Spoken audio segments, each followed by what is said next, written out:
Olá! Será que as pessoas com quem a gente anda podem, de alguma forma, colocar nossa vida espiritual em risco? É uma pergunta forte, né? Hoje a gente vai mergulhar fundo na mensagem central de um sermão da Igreja Noiva do Cordeiro que faz exatamente esse alerta. A ideia é entender por que, na visão deles, algumas companhias são perigosas. Olha só essa frase, colocando a sua vida em perigo. É pesado para começar, né? O sermão não está falando de uma simples discordância, de opiniões diferentes. Não, não. Ele está falando de um perigo que é classificado ali como existencial. Essa frase, logo de cara, já mostra que na visão do pregador, a escolha de amizades não é só uma questão social, sabe? É algo que vai muito além, com consequências que, segundo ele, são eternas. Então, o argumento central é esse aqui: a crença de que certas conexões podem, de fato, contaminar a fé de alguém. A pregação defende a ideia de que a segurança espiritual não é uma jornada que a gente faz sozinho, mas sim algo que é super influenciado por quem está caminhando do nosso lado. Tá, mas de onde vem essa ideia? Porque sou até meio radical. O sermão não joga esse alerta no ar e pronto. Pelo contrário, ele ancora todo o argumento numa passagem bíblica bem específica. Vamos dar uma olhada nela. E segundo o pastor, o ponto principal está logo no comecinho: não vos enganeis. Ele usa esse trecho para dizer que o maior perigo, na verdade, é o auto-engano. Sabe, aquela nossa tendência de achar que a gente é forte o suficiente, imune à influência dos outros. A mensagem é que essa tal corrupção moral não chega de uma vez, num ataque direto. É um processo bem sutil, que começa quando a gente baixa a guarda. Ok, o aviso foi dado. Mas aí fica a pergunta, né? Quem são, afinal de contas, essas más companhias? O sermão vai fundo nisso para definir quem exatamente se encaixa nessa categoria tão perigosa, segundo a visão deles. E é nesse ponto que a pregação meio que quebra as nossas expectativas. A ideia defendida é que o nosso conceito comum de má companhia é bem superficial. O pastor argumenta que a definição bíblica é muito mais ampla e, olha, talvez até um pouco desconfortável para algumas pessoas. Essa comparação aqui resume bem a mudança de foco.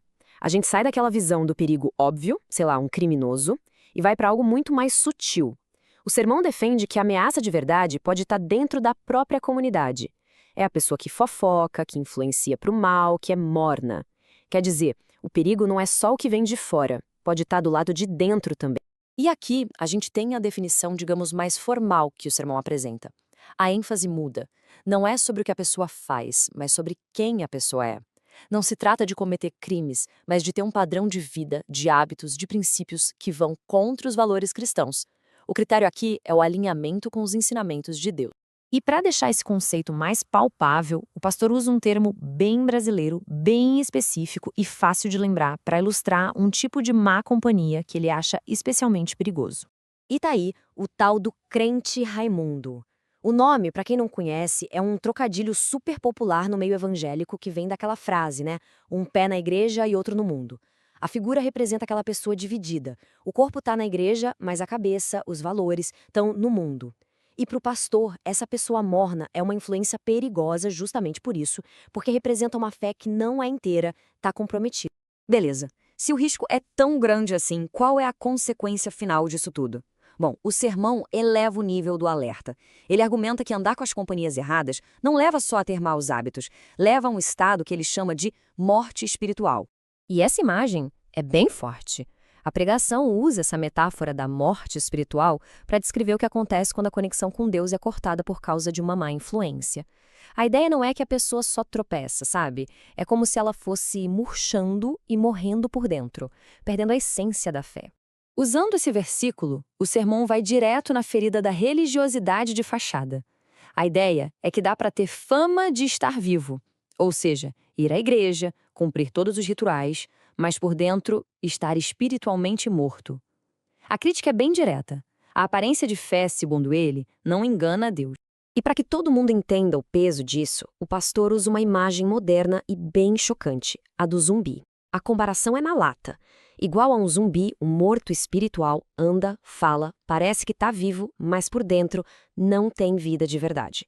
É um corpo sem espírito, uma presença vazia dentro da igreja. Aí o sermão joga essa pergunta a Moá. Ok, diante de um diagnóstico tão pesado, qual seria a solução? A parte final do sermão é bem direta sobre isso, não deixa dúvida. Apresenta uma ordem clara, uma chamada para ação, para que os fiéis se protejam de forma ativa. Nesse ponto, a mensagem vira quase um manual de instruções. Com base na leitura que ele faz das Escrituras, o pastor não dá sugestões, ele dá comandos, ordens diretas sobre como a congregação deve agir.